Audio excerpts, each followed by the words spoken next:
आज की वीडियो सभी बच्चों के अंदर पढ़ने की लगन पैदा कर देगी, आग पैदा कर देगी, जुनून पैदा कर देगी और ज़िंदगी में आप सफल होना चाहते हैं तो यह वीडियो बहुत महत्वपूर्ण आपके लिए। एक एक लाइन इस वीडियो की आपके लिए प्रेरणादायी होगी।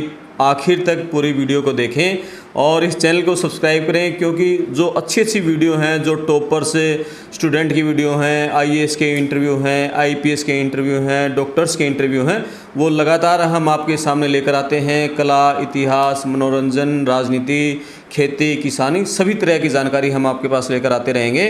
तो आज की वीडियो महत्वपूर्ण है। मेरे साथ हैं सुखदेव जी, असिस्टेंट प्रोफेसर हैं कॉलेज में, और इनकी पहले मैं थोड़ी डिग्रियां बता देता हूं।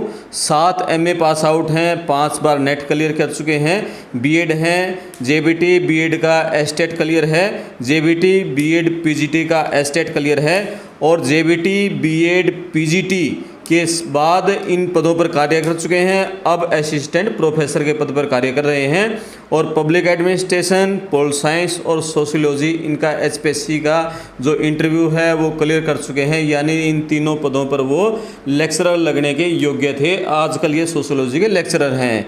वीडियो बहुत महत्वपूर्ण है, आखिर तक देखिएगा, मज़ा आएगा। और सर ने किताब लिखी है सफलता की आग। एक गांव का बेटा, एक मजदूर किसान का बेटा, और इतनी डिग्रियां हासिल कर जाता है और उसके बाद कॉलेज में असिस्टेंट प्रोफेसर बन जाता है, तो ये सफलता की कहानी है। मज़ेदार कहानी, शायद ही आपने ऐसी कहानी कभी सुनी होगी। अब सर से बात करते हैं। सर नमस्कार। नमस्कार सर थैंक यू और वेलकम। आपने पहले भी जब मैंने ज्वाइन किया था उस समय भी आप हमारे साथ रहे थे। आपने बहुत अच्छा उसके बारे में बच्चों को प्रेरित करने के लिए छापा था। हम एक बार फिर आपका तहे दिल से धन्यवाद और शुक्रिया अदा करते हैं। मैंने सर सबसे पहले इंग्लिश से एमए की थी, उसके पश्चात में पॉलिटिकल साइंस से एमए की, फिर इन्वायरमेंट साइंस से एमए की, फिर एजुकेशन से एमए की, सोशोलॉजी से एमए मैंने की, पब्लिक एडमिनिस्ट्रेशन से एमए की और फिर PG diploma in environment science से भी किया। ये मेरे 6 सब्जेक्ट्स में पीजी हो गई और 1 सब्जेक्ट में पीजी डिप्लोमा हो गया। और इसके पश्चात मेरा सपना था कॉलेज में प्रोफेसर बनने का। तो जहाँ से भी सुनते थे बात ये आती थी भी बहुत ऊंची पोस्ट है, इस पर बिना अप्रोच और बिना पैसों के नहीं हो सकता। मैंने बहुत सारे साथियों से बात की तो वो भी यही कहते थे भी इस पोस्ट पर जाने के लिए आपको एक तो अप्रोच होनी चाहिए, एक पैसा होना चाहिए, और दूसरा आप इतने बैकवर्ड एरिया से हैं, यहाँ का तो मतलब ही नहीं है। तो फिर मैंने ये सपना संजोया था भी ये एक लोग कह रहे हैं नहीं हो सकता, इसका मतलब इसको करके एक इस मिथ्या को तोड़ेंगे। और दूसरा जो बैकवर्ड एरिया के रूरल क्षेत्र के जो बच्चे हैं, लोग हैं, उनमें एक प्रेरणा की भावना भी पैदा करेंगे। क्योंकि जब हम अपना खुद का एग्जाम्पल सेट करते हैं तो ही दूसरे उससे प्रेरित हो सकते। में सबसे पहले मैंने फिर इस सपने को पूरा करने के लिए मैं कोई चांस नहीं लेना चाहता था। भी मान लीजिए एक सब्जेक्ट अपना बाई चांस मिस भी हो जाए तो मैं कंटिन्यू एमए करता रहा। और उन एमए के साथ साथ ये भी कहा जाता है भी नेट का एग्जाम बहुत मुश्किल है, इसके लिए अपने को कोचिंग लेनी पड़ती है या पता नहीं किस किस तरह की बातें हैं। तो मैंने फर्स्ट अटेम्प्ट में एमए पब्लिकेट करने के तुरंत उससे एमए पूरी होने से पहले भी मैंने नेट का एग्जाम दिया और फर्स्ट अटेम्प्ट में वो क्लियर हो गया। उसके पश्चात मैंने एमए पॉलिटिकल साइंस का दिया, वो भी एमए पूरी होने से पहले वो भी फर्स्ट अटेम्प्ट में क्लियर हुआ। इसके पश्चात मैंने एमए सोशोलॉजी का दिया और वो 2 बार एग्जाम दिया और दोनों बार ही क्लियर हुआ। वो भी मेरा जो पेपर है वो एमए कंप्लीट होने से पहले ही पूरा हुआ था, क्लियर हो गया था। एजुकेशन में भी क्लियर हुआ। तो इस तरह से 4 सब्जेक्ट में मेरे नेट क्लियर हुए और सोशोलॉजी में 2 बार नेट क्लियर हुए जी। और इसके बारे में ये था भी जो इसके लिए अपने को कोचिंग भी लेनी पड़ेगी। और मैं आपको बता दूं सर, जो बच्चे सुन रहे हैं उनको भी इससे प्रेरणा मिलेगी कि मैंने कभी भी गवर्नमेंट स्कूल ज्वाइन और प्राइवेट स्कूल में नहीं गए, एक भी दिन कोचिंग नहीं ली। ये सारी सेल्फ स्टडी थी और वो सेल्फ स्टडी का ही परिणाम था कि ये यहाँ तक पहुँचे हैं। आपकी जो सारी पढ़ाई हुई है सरकारी स्कूलों में हुई है? गवर्नमेंट स्कूल में हुई है और एक भी दिन न तो ट्यूशन लिए हैं और न ही कभी किसी प्राइवेट संस्था में या कहीं पर हम गए हैं जी। आपसे सबसे पहले एक बार ना अपना परिचय दीजिए। आप गांव कौन सा है और अभी कहाँ कार्यरत हैं? मेरा नाम सर सुखदेव है, assistant professor in sociology at government FGM government college Adampur ji. और गांव कौन सा है? मेरा गांव है सर चारवाला, डिस्ट्रिक्ट सिरसा में है, जो कि 45 का नाम से पूरे हरियाणा में प्रसिद्ध है जी। और जो मेरा गांव है ना सर, उसमें वहाँ से मान लो इस मुकाम पर पहुँचना भी अपने आप में संघर्ष की कहानी है जी। क्योंकि मैं एक संघर्ष में सर का बताऊँ, 45 के पहले ऐसे युवा हैं जो कि इतनी डिग्रियाँ ले चुके हैं और पहले प्रोफेसर बने हैं। प्रोफेसर तो सर पहले काफ़ी बने हैं, लेकिन जो नेट और ये डिग्रियां हैं ये इतनी किसी के पास नहीं है, नहीं मिला। पूरे 45 में नहीं है। बिल्कुल बिल्कुल सर। ये 45 सिरसा जिले में? हाँ, सिरसा जिले में। और 45 के 45 गांव है, क्या है ये? हाँ, ये 45 गाँव का समूह है सर। पुराने समय में ये प्रचलन में था, अभी 45 के नाम से फिर प्रसिद्ध रहे हैं। पिछड़ा इलाका है? हाँ, पिछड़ा इलाका है, मारू इलाका है, रेगिस्तान टाइप का? बिल्कुल सर। और जो हमारा गाँव है चारवाला, वहाँ पर तो न तो बसों की कोई कनेक्टिविटी थी, हाँ, और किसी भी तरह की एजुकेशन की कोई फैसिलिटी नहीं थी। मम्मी पापा आपके पढ़े लिखे हैं? मम्मी पापा पढ़े लिखे नहीं है सर, मम्मी पापा अनपढ़ हैं। और पहले हम राजस्थान में रहते थे जैसे, तो वहाँ से हम यहाँ आकर बसे हैं, तो ज़मीन जायदाद भी इतनी ज़्यादा नहीं थी। तो प्रॉब्लम ये थी भी गुजारा कैसे चलाया जाए। तो स्कूलिंग कैसे हुई थी आपकी? स्कूलिंग गवर्नमेंट स्कूल गांव में ही हमने पढ़ाई की सर, मैट्रिक तक की। ठीक है। तो उस दौरान मेरा छोटा भाई है सीताराम, वो भी अब असिस्टेंट प्रोफेसर के पद पर कार्यरत है उसमें भट्टू कॉलेज में, गवर्नमेंट कॉलेज भट्टू में। तो उनके पोलियो हो गया था 4 साल की उम्र में, तो मम्मी पापा उनको छोड़कर जाते थे। मेरा भाई कज़न है जिंदाराम, वो उनकी सपोर्ट करते थे वहाँ तक पहुँचने के अंदर, कभी साइकिल पर कभी उठाकर हम उनको लेकर जाते थे। तो स्कूलिंग काफ़ी टफ रही थी, काफ़ी मतलब परेशानी करने वाली रही थी। इसके साथ साथ हमने देखा था अभी मम्मी पापा है जैसे, तो उनके भी कोई इनकम सोर्स तो था ही नहीं, तो वो या तो दूसरों की खेती में मजदूरी करते थे, या फिर वो दूसरों की ज़मीन ठेके पर लेके के आंसे पर लेकर काम करते थे। लेकिन उन्होंने हमें पढ़ने का इन्वायरमेंट दिया था। वो अनपढ़ भले ही थे, लेकिन उनको हम ये नहीं कह सकते भी वो एजुकेटेड या उनको नॉलेज नहीं था, क्योंकि उनको पता था भी एजुकेशन है, ये शिक्षा का आधार है, यही हमें आगे ले जा सकती है। तो उन्होंने हमें सदैव ही सपोर्ट किया था जी। 10वीं के बाद फिर आप आगे की पढ़ाई आपकी? हाँ, लेकिन 10वीं के पश्चात हमने भट्टू गवर्नमेंट कॉलेज में, भट्टू सीनियर सेकेंडरी स्कूल में एडमिशन लिया था। लेकिन उससे पहले कि हम बताते हैं भी, जैसे मुझे ये तो पता ही था भी घर की कंडीशन तो डाउन है, और मैं जब भी घर को, माता पिता को खेत में या जहाँ भी संघर्ष करते हुए देखता था, पापा कई बार सब्जी बेचने का भी काम करते थे, दूसरे मजाक भी उड़ाते थे भी, या सब्जी बेचते हैं, क्या करेंगे बच्चे, कुछ नहीं कर पाएंगे। तो मैं पापा को हमेशा ही एक बात कहता था, ये सब लोग याद करेंगे, एक दिन ये कहेंगे कि ये सब्जी बेचने वालों की संतानें हैं। और आज वो सही भी हो गया, क्योंकि मेरा छोटा भाई है वो असिस्टेंट प्रोफेसर है भट्टू गवर्नमेंट कॉलेज में कार्यरत है। मैं FGM गवर्नमेंट कॉलेज आदमपुर में कार्यरत हूँ असिस्टेंट प्रोफेसर के पद पर, और सिस्टर है वो राजस्थान में JBT टीचर के पद पर कार्यरत है, और जीजाजी है श्री वेद प्रकाश जी, वो भी BEd टीचर के पद पर कार्यरत है जी। ये पढ़ाई का जुनून, पिछड़ा इलाका, अब ये आज की वीडियो हम प्रेरणादायी बनाना चाहते हैं। जो बच्चे पढ़ना चाहते हैं, ज़िंदगी में कुछ करना चाहते हैं, आपने एक किताब लिखी है सफलता की आग। सफलता की आग जो किताब सर ने लिखी है, और इनके भाई साहब ने, सीताराम जी ने, दोनों ने मिलकर लिखी है। वो किताब जल्द ही छपने वाली है, अभी पब्लिश नहीं हुई है, पब्लिशर के पास है अभी? नहीं, पब्लिश हो चुकी है वो किताब। पब्लिश हो चुकी है? किताब पब्लिश हो चुकी है, मार्केट में वो आ चुकी है, और लेकिन अभी ऑनलाइन अवेलेबल है वो। अच्छा, ऑनलाइन अवेलेबल है वो किताब। हर एक बच्चे को पढ़नी चाहिए, आपके अंदर जो जुनून है वो पैदा कर देगी। आप थोड़ा बच्चों को प्रेरणादायी ये बताएं, जो हमारे, आप गांव से निकल के आए हैं, जो हमारे गाँव के बच्चे हैं, हम देखते हैं कि बसें भर के गाँव से शहर में आती हैं स्कूल में पढ़ने के लिए, कॉलेज में पढ़ने के लिए, लेकिन कॉलेज में बच्चे वो पढ़ाई नहीं कर पा रहे, वो उनको माहौल नहीं मिल पाता है, या वो ऐसे मस्ती करके वापस गाँव में चले जाते हैं। गांव के बच्चों किस तरह से अपनी दिशा तय करें और कैसे वो आगे बढ़ें? देखो, गांव के बच्चे हैं चाहे शहर के बच्चे हों सर, उसमें एनर्जी बहुत होती है, लेकिन प्रॉब्लम है उनकी सही दिशा का न होने का। भी वो रास्ता भटक जाते हैं, या फिर आजकल के युवा बच्चे हैं वो विशेषकर अफेयर के चक्कर में पड़ जाते हैं, या फिर मोबाइल पर अनावश्यक बातों पर वो अपना टाइम वेस्ट करते हैं। तो उसके लिए हमने इस किताब में ये बताया भी अपनी ऊर्जा का सही सदुपयोग कैसे करें। जैसे मान लीजिए एक लड़का और लड़की आपस में अफेयर करते हैं, तो उनमें देखो कितनी एनर्जी होती है कि पूरे समाज की परवाह किए बगैर वो जान तक की बाजी लगा देते हैं, माता पिता सबको छोड़ देते हैं। लेकिन वही ऊर्जा यदि वो सब बच्चे अपने लक्ष्य और टारगेट पर लगा दें, तो आप सोचो कहाँ तक पहुँचेंगे।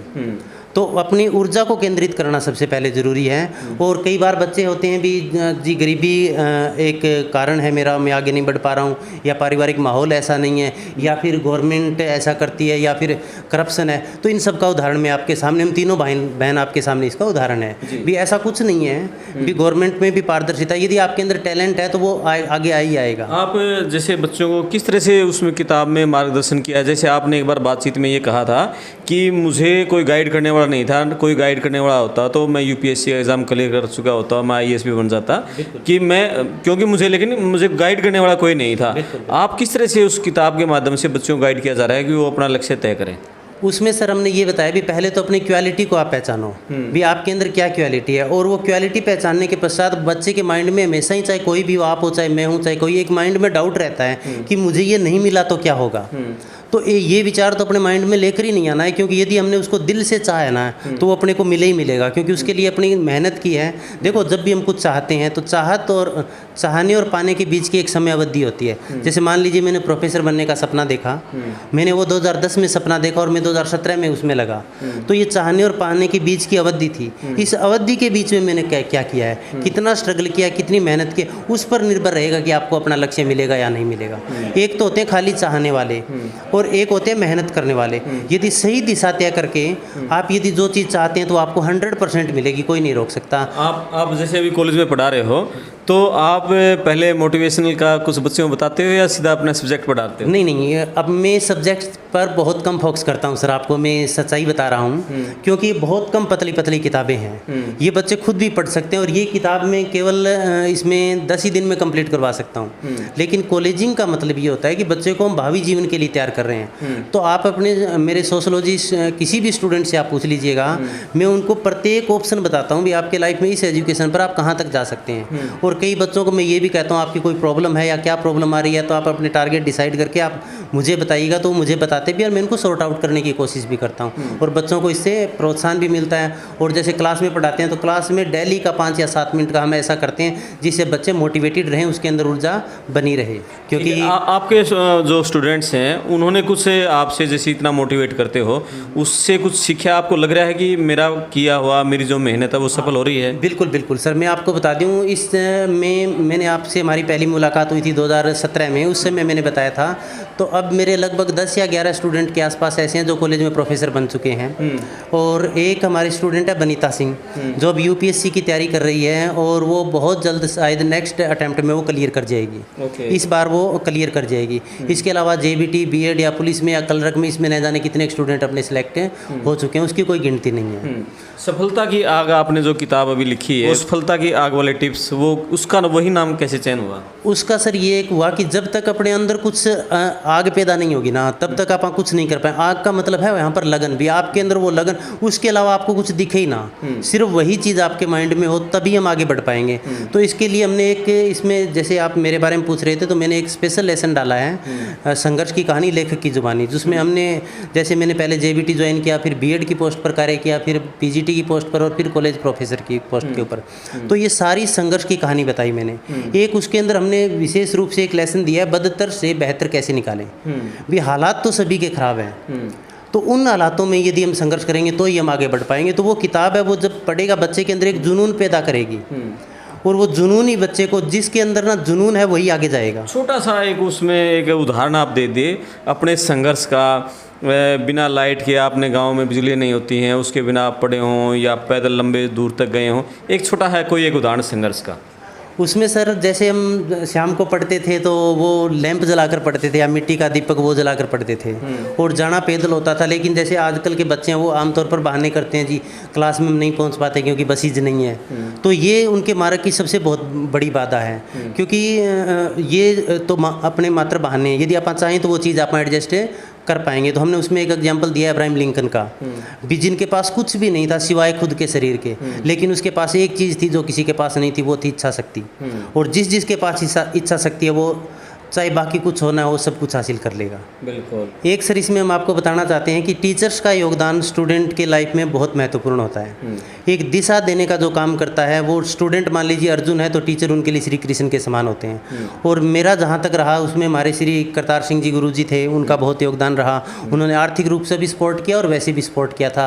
श्री भागीरथ जी थे, श्री मातुराम जी थे, तो बहुत सारे अध्यापकों का योगदान रहा। इसके साथ साथ माता पिता, बड़े बुजुर्गों का आशीर्वाद रहा। तो जब आप बड़ा काम करने के लिए जाते हैं ना, तो सर बड़ों का आशीर्वाद होना बहुत ज़रूरी है आपके साथ। तो यही मैं बच्चों को कहना चाहता हूँ भी आप एक बार वो किताब ज़रूर पढ़िएगा, सफलता की आग, जैसे भी मिले, और हमेशा बड़ों का साथ जरूर रखिएगा। और जो हम ये कहते हैं भी अफेयर ये 2-3 सालों की बातें होती है। इसमें ना मेरी माँ, वैसे तो मैंने आपको बताया भी अनपढ़ है, लेकिन उन्होंने जब मैं कॉलेज में आया था तो मुझे एक बहुत बढ़िया बात बोली थी, और बाद में मैंने वो किसी इंग्लिश राइटर की सेम लाइन थी वो, तो मुझे आज तक समझ में नहीं आया भी माँ ने वो बात कहाँ से सीखी थी।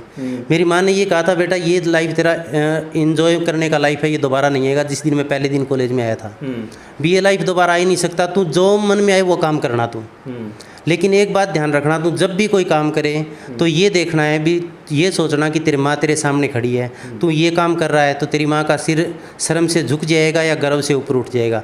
यदि गर्व से ऊपर उठ जाएगा तो आपको सोचने विचारने की ज़रूरत नहीं है, वो काम तुरंत कर डालना। यही बात मैं बच्चों को सेम कहना चाहता हूँ भी इस बात पर आप विचार ज़रूर करें, आप रास्ता भटकेंगे नहीं कभी। बहुत बढ़िया। अभी ऐसी गजब की बात कह दी कि सभी बच्चे यदि इसको ठान लें तो ज़िंदगी में कभी भी गलत रास्ते पर नहीं चलेंगे।